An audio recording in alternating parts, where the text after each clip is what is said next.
उत्तराखंड के चार धाम केदारनाथ, बद्रीनाथ, यमुनोत्री और गंगोत्री, इन चारों धामों पर अब गैर हिंदुओं के आने पर रोक लगाने की तैयारियां चल रही हैं। मुख्यमंत्री पुष्कर सिंह धामी के पास रिपोर्ट पहुंच चुकी है। मुख्यमंत्री पुष्कर सिंह धामी की तरफ से भी बयान आ चुका है। क्या कुछ है पूरी खबर आपको इस रिपोर्ट में हम बताने वाले हैं कि क्या मांग है, क्यों मांग है और कहां से ये मांग उठी है। दरअसल कुंभ मेला होने वाला है हरिद्वार के अंदर।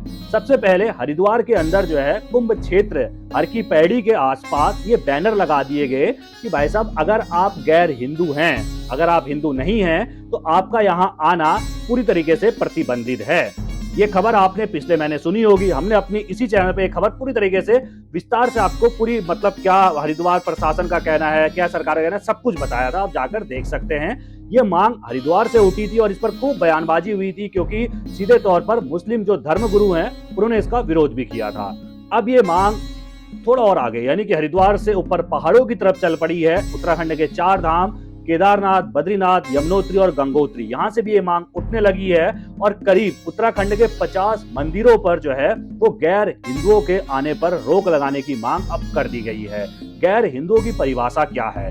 गैर हिंदुओं की परिभाषा सीधे तौर पर यमुनोत्री, गंगोत्री और केदारनाथ बद्रीनाथ धाम का जो मंदिर समिति है उन्होंने कहा है कि जिनकी सनातन धर्म पे आस्था नहीं है वो गैर हिंदू हैं। यानी कि उनका सीधे तौर पर कहना है कि बौद्ध, सिख और जैन इनके लिए नियम लागू नहीं है क्योंकि वो लोग पूरी तरीके से सनातन धर्म को मानते हैं, या एक तरीके से ये कहें कि सनातन के विरोधी नहीं हैं। तो यानी कि ये है किसके लिए? फिर ये है मुस्लिमों के लिए। यानी कि मुस्लिम धर्म के जो लोग हैं वो सीधे तौर पर उनका यहाँ आना अब बिल्कुल भी जो है वो पसंद नहीं है। तीर्थ पुरोहितों को पसंद नहीं है, संत समाज को पसंद नहीं है, यहाँ तक कि उत्तराखंड के लोगों को भी अब पसंद नहीं है।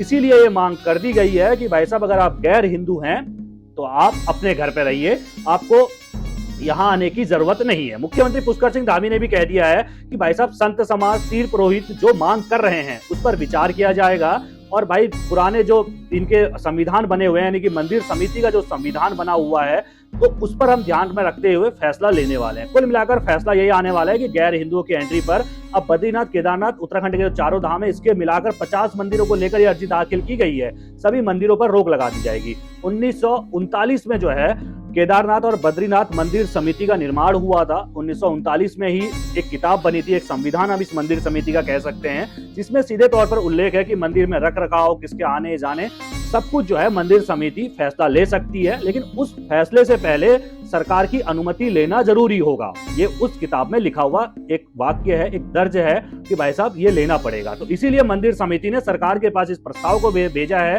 बोर्ड की बैठक भी होने वाली है जिसमें सीधे तौर पर तय माना जा रहा है कि अब आखिरकार केदारनाथ, बद्रीनाथ, यमुनोत्री और गंगोत्री के समेत 50 मंदिर और है जो पूरी मंदिर समिति के अंदर आता है। देखिए केदारनाथ और बद्रीनाथ मंदिर समिति अलग है जिसके अंतर्गत 48 मंदिर आते हैं केदारनाथ, बद्रीनाथ को जोड़कर।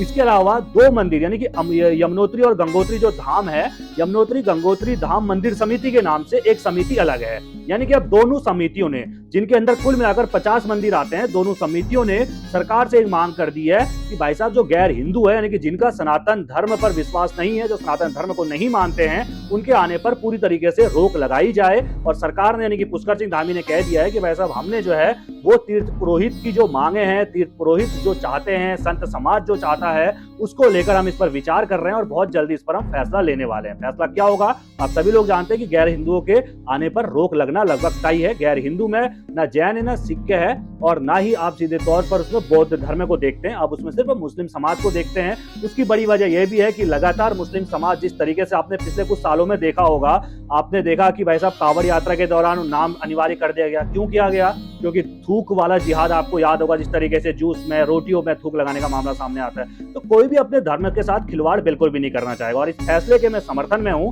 कि वास्तव में भाई जब हम उनके धर्म में नहीं जा रहे हैं, उनके जो है मजार में, उनकी मस्जिदों में हिंदू धर्म का व्यक्ति नहीं जाता है, तो उनको भी हमारे धर्म की चीजों से जुड़ाव नहीं होना चाहिए, हमारी धर्म की चीजों में उनको भी दखल नहीं देना चाहिए। आप किस तरह देखते हैं इस पूरी रिपोर्ट को? अपनी राय कमेंट में रखना बिल्कुल ना भूलिएगा और सरकार क्या फैसला लेती है तो देखने वाली बात होगी। आप कमेंट में अपनी राय रखिएगा। धन्यवाद।